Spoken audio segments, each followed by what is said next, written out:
By day 3 of an extended fast, something happens that surprises almost everyone who experiences it. You feel mentally sharper, not weaker. No food for 72 hours, and instead of the fog you'd expect, a lot of people report the opposite. Clearer thinking, steadier focus, less mental noise than usual. That's genuinely strange if you think about it for a second. Why would going without food make anyone think more clearly? The honest answer isn't mystical, and it isn't a fluke. It's a specific, well-documented sequence of metabolic shifts your body moves through as it runs out of one fuel source and switches to another. And understanding that sequence explains not just the mental clarity, but almost everything else that happens across 5 days without food. Let's be clear about what this video is and isn't. This is a description of what happens physiologically during an extended, medically supervised fast. Not a suggestion that you should attempt one, and not a how-to guide for doing it yourself. By the end, you'll understand exactly what's happening in your cells on each of these days, and why day 3 tends to be the one that surprises people most. Here's the concept underneath all of it. Your body runs primarily on glucose, sugar circulating in your blood, topped up by whatever you've eaten recently, backed up by a reserve of stored glucose in your liver and muscles called glycogen. When food stops arriving, your body doesn't simply run out and shut down. It moves through a specific, predictable sequence of fuel switching as each source gets depleted in turn, roughly in the order your body considers each source easiest to access first. That sequence is what produces every milestone in this video.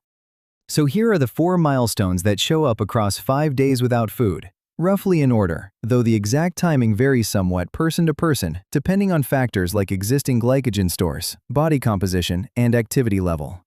Milestone 1. Day 1.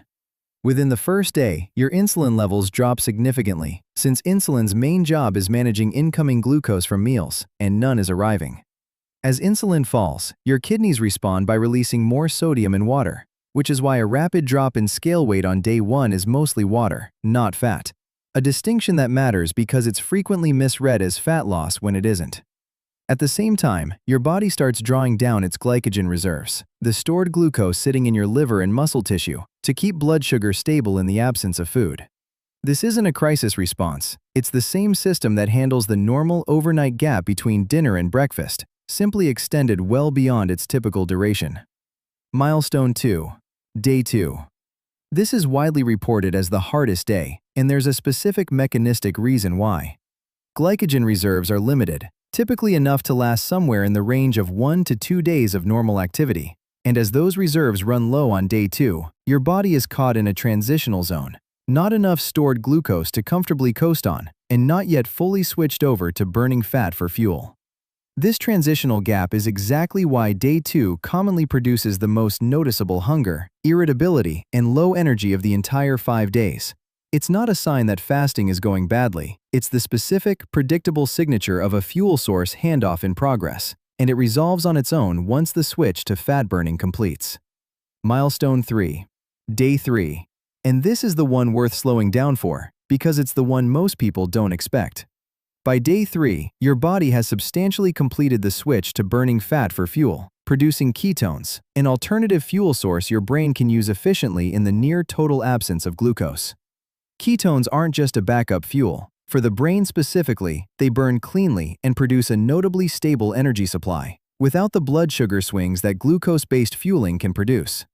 This is a meaningful part of the mechanism behind the mental clarity many people report on day 3.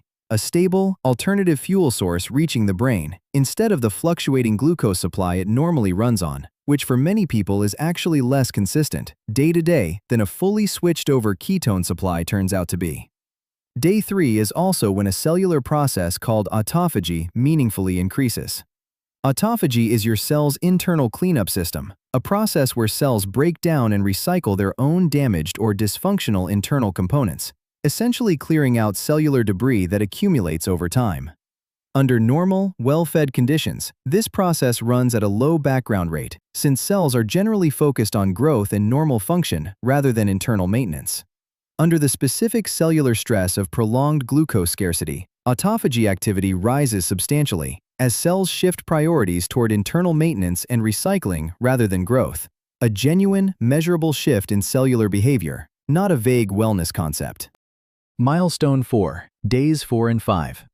With ketone-based fueling and elevated autophagy both now well established, this window is characterized by sustained cellular cleanup continuing across tissue types, alongside a notable rise in human growth hormone, a hormone associated with tissue maintenance and metabolic regulation, which tends to increase during extended fasting, likely as part of the body's broader shift toward preserving lean tissue while continuing to draw on fat stores for energy.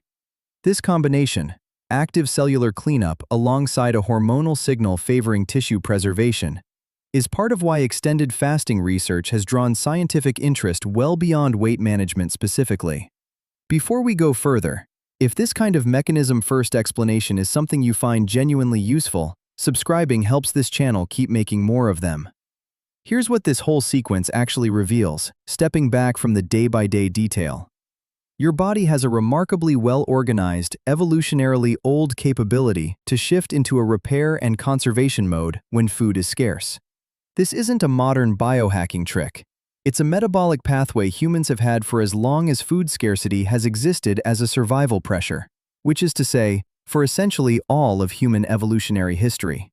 What's genuinely new is simply that most people, most of the time, never experience it, because food is rarely scarce for more than a few hours at a stretch in a modern context.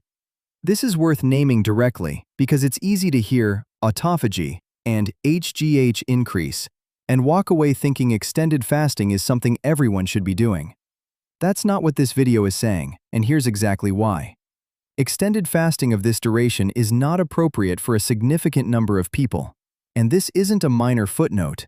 It's central to understanding this topic responsibly. Anyone with a current or past history of disordered eating should not attempt extended fasting.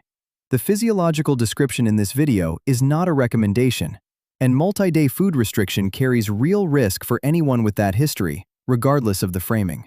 People with diabetes or anyone on blood sugar-related medication face serious, potentially dangerous risk from multi-day fasting without direct medical supervision, since medication dosing assumes regular food intake.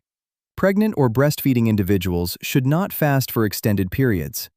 Adolescents, anyone underweight, and anyone with an existing medical condition affecting metabolism, the heart, kidneys, or liver should not attempt this without a healthcare provider directly involved in the decision and the process.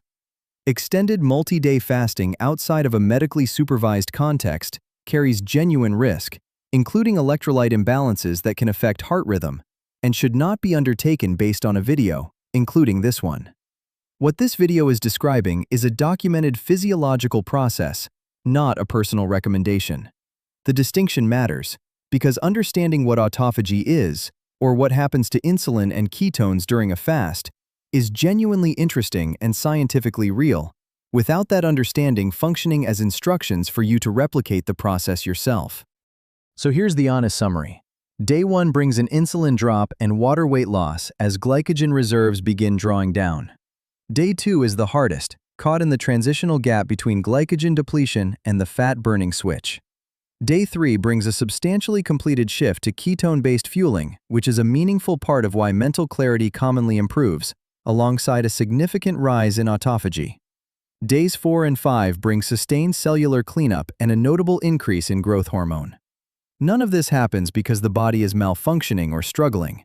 Every single milestone in this sequence is your metabolism doing exactly what it evolved to do under genuine fuel scarcity, following a specific, well-documented, and fairly predictable order. The mental clarity on day 3 isn't mystical, and it isn't really about willpower either. It's a stable, alternative fuel source reaching a brain that's used to running on a much more variable one. Understanding that mechanism doesn't require attempting it yourself to appreciate what it reveals about how remarkably adaptable human metabolism actually is. A note before we close. This video describes general physiological research on fasting and is for educational purposes only, not medical advice, and is not a recommendation to undertake extended fasting. If you have any interest in fasting for any reason, that conversation belongs with a healthcare provider who knows your specific medical history, not a YouTube video, including this one. If you have a current or past history of disordered eating, please don't use this video as a guide for anything, and consider reaching out to a healthcare provider or a specialized eating disorder support service if you're struggling.